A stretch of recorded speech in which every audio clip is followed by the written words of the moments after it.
আপনি? আমি কেন দিব আর টাকা? টাকা কি মগের মূল্য নাকি রে ভাই? আমার এইরকম বাণিজ্যতের দরকার নাই, দরকার নাই আমার এরকম কোম্পানির মালিক হওয়ার। থুতু মারি আমার কোম্পানিতে। কোন আমার কাছে টাকা নেই, আমি কি করবেন? ওয়েট, আমার কাছে টাকা নাই, আমি দিব না। কি মানে মানুষের মান সম্মান নিয়ে খেলবেন নাকি আজব? কি মান সম্মানের কি কি আছে? কি সম্মানটা কি দেখাচ্ছেন আপনি আমাকে? দিব না টাকা। আপনি লাস্ট বলছেন 50,000 টাকা নেওয়ার পর আর কোনো ফোন দিবেন না, আপনি স্টিল ফোন দিতেছেন। তো একটা মহিলা মানুষ পাই কি আপনি এরকম করবেন নাকি আজব? আচ্ছা ঠিক আছে ম্যাম, সবকিছু আছে, আমি আপনাকে আর কখনো বিরক্ত করবো না ম্যাম। ফোন রাখেন, আর একবার ফোন দিলে আমি এক্সপোজ করব আপনাকে, আমি লাইভে নিয়ে এক্সপোজ করব আপনাকে। চান আপনি? আচ্ছা সমস্যা না ম্যাম, আপনি লাইভে না, আপনি আমার কোনো ইয়ে না, আপনি এই সামান্য এটার জন্য ম্যাম। সামান্য আবার বলে সামান্য? চিন্তা করো, 7-8 লাখ টাকা খায়া বলে সামান্য। কিছু বলতেছেন ম্যাম, এই সামান্যের জন্য ম্যাম। আপনি কি চান? আপনি এই বিষয়টা নিয়ে আরো বাড়াবাড়ি করেন ম্যাম, আমি তো চাই না সেটা ম্যাম। আমাদের কাছে একটা সম্মানী এতটুকু। আবার সম্মানী? ভাই আপনি ফোনটা রাখেন, বাংলাদেশের মানুষ আপনার এখন সম্মানী দিবে।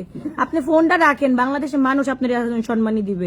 কই একটু লাইটটা জ্বালাও তো, কই দেখা যাচ্ছে না, একটু তাড়াতাড়ি। হ্যাঁ, এই যে বাংলাদেশের মানুষ, একটু সম্মানী দিয়ে দেন তো ওনাকে, একটু দেন, 100 টাকা করে দেন। কত কোটি মানুষ আছে আমাদের বাংলাদেশে? 16 কোটির 18 কোটির উপরে মানুষ আছে। 18 কোটি মানুষ যদি 1,000 করে আপনাকে, সরি 100 টাকা করে দেয়, দেন কত টাকা হবে দেখেন। 1800 কোটি। আচ্ছা অসুবিধা না, আপনি আপনি ইয়ে করেন, অসুবিধা নেই, কোনো সমস্যা না। আপনি লাইভে না, আপনি বিষয়টা যদি এই সামান্যর জন্য ভাড়াবাড়ি করেন, কোনো সমস্যা না। ভাড়াবাড়ি আমি করছি না, ভাড়াবাড়ি আপনাকে আমি দেখাচ্ছি।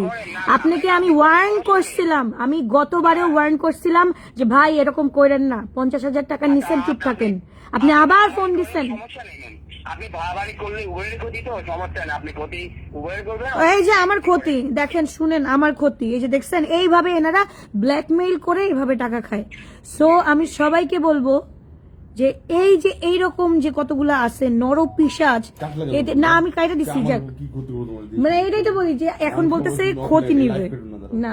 বাদ দাও, বাদ দাও, নর্মালি ইটস ফাইন। জাস্ট আমি সকল পুলিশ অফিসারদেরকে বলছি যে এইরকম যদি আপনাদের ইয়েতে থাকে, সার্কেলে থাকে, অবশ্যই এটার ব্যাপারে আপনারা আইনত একটা ব্যবস্থা নেন। কারণ এরকম আমাদের মতো আমরা যারা চুপ করে থাকি, যাদের মানে একটা মান সম্মান বোধ আছে, যে আমরা চাই না যে জিনিসগুলো সামনে আসুক, তাদেরকেই কিন্তু তারা এরকম হেনস্থ করে। জিনিসগুলো মিটমাট হয়ে গেছে, বা যেহেতু আমাদেরটা আজকে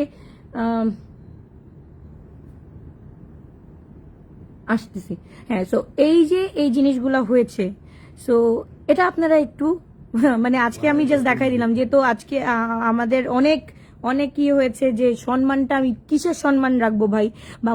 তাই সেই বলল যে আপনাদের মতো মান সম্মান বিহীন, কি বলে, মান সম্মান লোক যারা আছে, যারা আপনাদের মান সম্মান বজায় রাখার জন্য আমরা কাজ করছি, তাদের জন্যই আপনারা সম্মানই দেন। কেন ভাই, আমি কেন সম্মানই দিব?